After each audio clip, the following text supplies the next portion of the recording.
Dear Jerry, so here we are on Monday, September the 16th, and my clock is working again. So nice!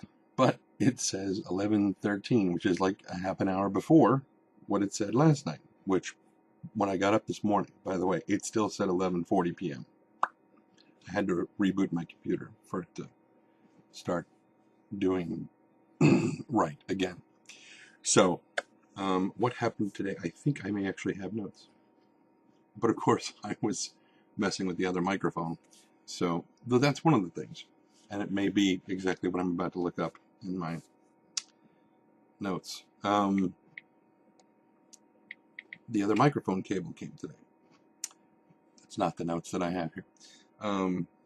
But I had bought, because what I had originally for this microphone, I know I keep referring to it when it's out of frame. It is here. I swear, it's here. It is here. Don't come at me, bro. Don't you do it.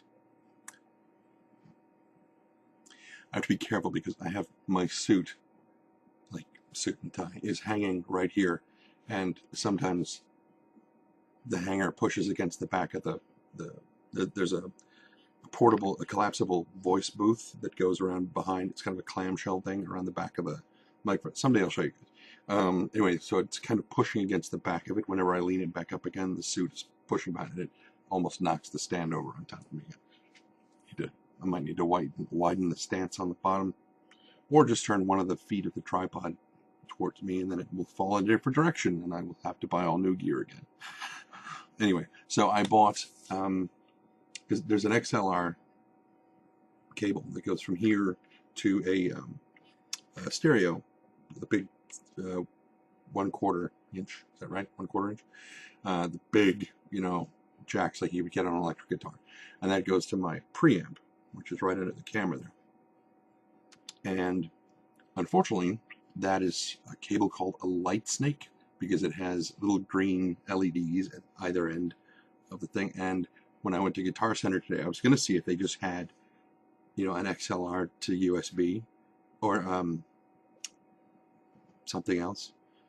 Or I was going to see if they had another cable that didn't have like the lights on it and stuff, because I always figured that's probably part of the problem. Well, they don't. That's all they have at Guitar Center for any XLR to USB. Or XLR to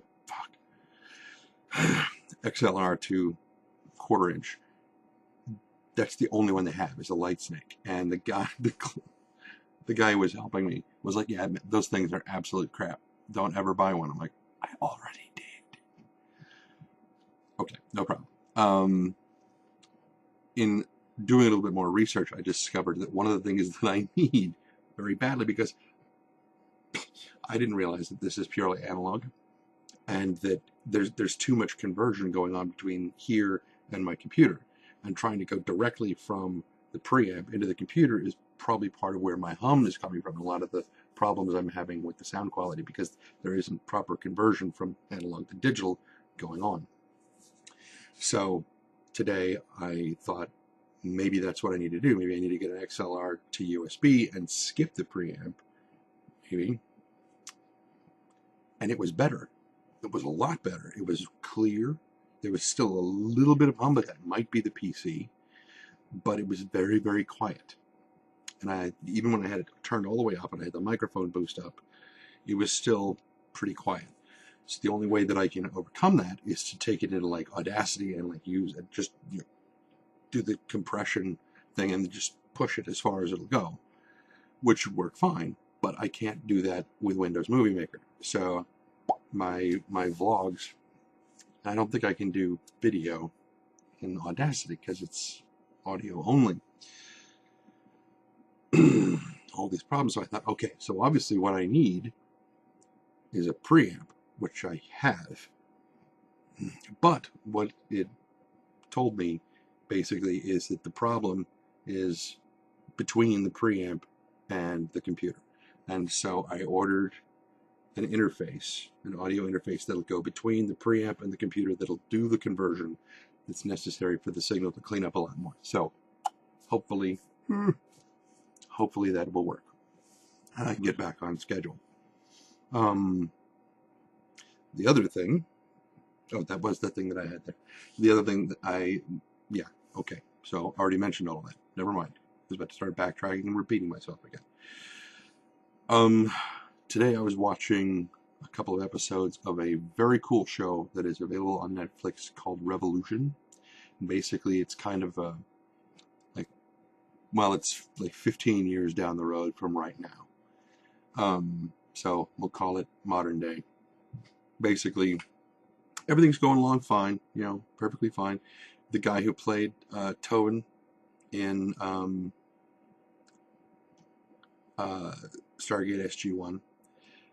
Anyway, the actor, his character in this show comes running home and is like, "Oh my God, go fill up the tubs in the sink with water. We don't have enough water. Go do it now." And his wife is like, "It's happening, isn't it?" He's like, "Yes." And he's like frantically trying to download something on his laptop or something. And he calls his brother and is like, "You gotta get your shit squared away. The power's about to go out. The lights are about to go out. You need to, get yourself prepared." And in the middle of that call, power goes out everywhere. The entire planet. No electricity. Power stations, nuclear, they don't work. Cell phones don't work. Cars don't work. Batteries, dead. You can't generate electricity. Nobody knows why. Well, I'm sure somebody does, but, most of the people don't know why. Society breaks down. Kind of like that. And it's a neat show. Oh, segue that amazingly, kind of goes, should such a thing ever happen, you need to make sure that you've read something like this. The Firefox books discusses, like, if you're going to be living rough, this is the kind of stuff you need to know. This is how you, let's see, what is this going to cover? Hog dressing, because we all need to know that. Log cabin building, mountain crafts and foods. Hopefully they're not the same thing, because I don't want to weave myself a steak. Planting by the signs, and I presume that would be how to read the weather and know when you're supposed to plant what. Snake lore. I know a few Aesop's fables, but I don't think that quite applies. Hunting tales, and that's with no I. Faith healing. There is some, from a psychological aspect, there is some truth to faith healing. And moonshining. And other stuff too. But moonshining, important, good to know. Because you never know when you're going to need to just dig into the hooch because you had a bad day. Ooh, almost went cross-eyed there again. That, by the way, when I did that that earlier episode with that, when your mom told you way back when not to keep your eyes crossed because they'll stick that way, felt like it. Really felt like it. When I finally uncrossed them at the end of the episode, that really hurt. Just saying. Bumped my wrist on something earlier today. So yeah, Revolution, cool show, very cool show. And if you don't know how to survive without electricity, what are you going to do if that ever happens? Study it now. It is better to have the knowledge and not need it than to need it and not have it. So,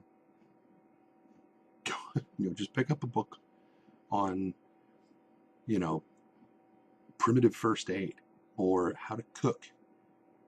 How to start a fire. That whole rubbing sticks together thing, it works, but there are other methods. And even if there aren't other methods, can you do it?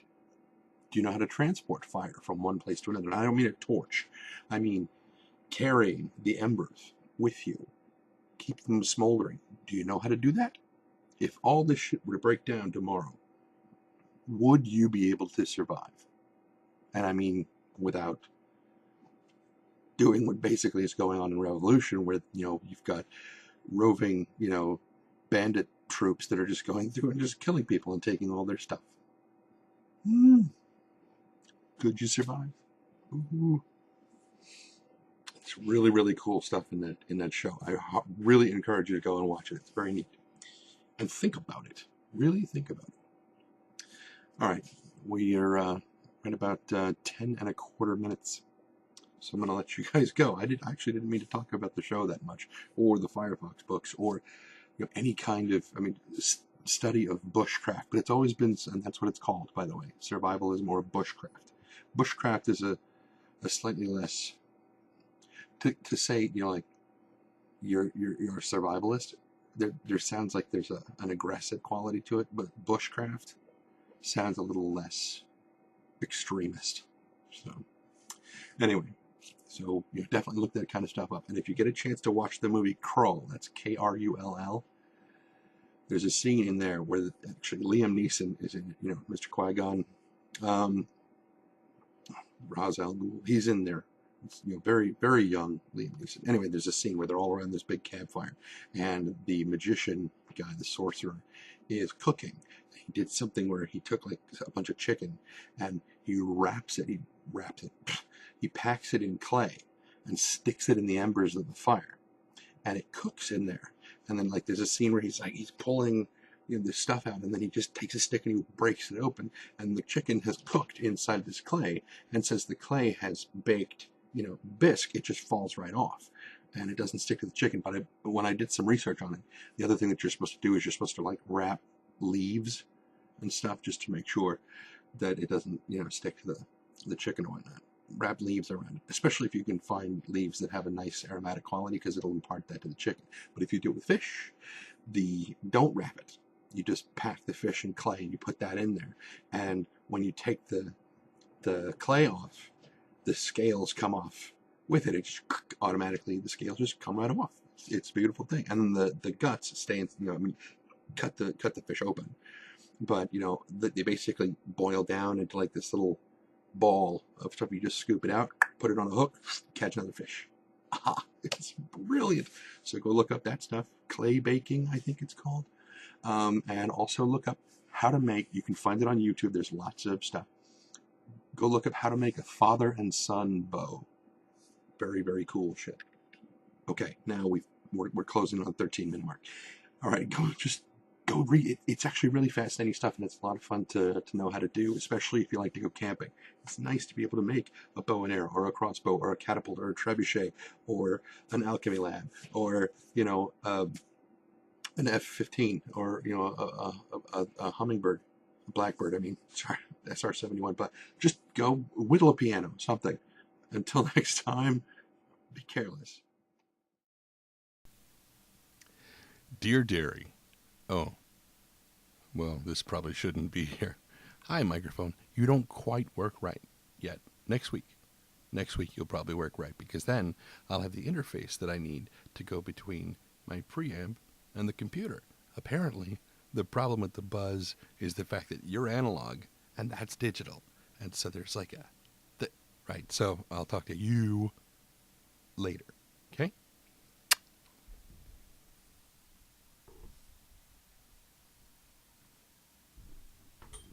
Go home, microphone. You're drunk.